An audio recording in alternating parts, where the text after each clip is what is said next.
Hi friends, very good evening. ನಿಮಗೋಸ್ಕರ ಮತ್ತೊಂದು video. ದಂಟು ಸೊಪ್ಪಿನ ಬೀಜ ಹಾಕಿದ್ದು ನಮ್ಮಪ್ಪ. ಸೊಪ್ಪು ಚೆನ್ನಾಗಿ ಬಂದಿದೆ ನೋಡಿ.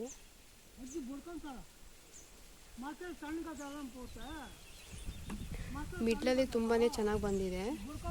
ಎಲ್ಲಿ ನೀರು ಚೆನ್ನಾಗಿ ಇದಾಗಿರುತ್ತೋ, ನೀರು ಚೆನ್ನಾಗಿ ಎಲ್ಲಿ ಬಿದ್ದಿರುತ್ತೋ ಅಲ್ಲಿ ಚೆನ್ನಾಗಿ ಬಂದಿದೆ, ಬೆಳೆದಿದೆ. ಮಿಡ್ಡಲ್ಲಿ ನೇರಳೆ ಮರ ಇದೆ.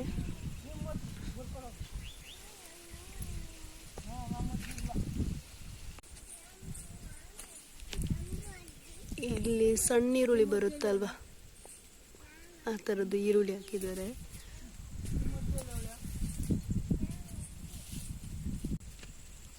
ಸೊಪ್ಪು ಇದೆಲ್ಲ.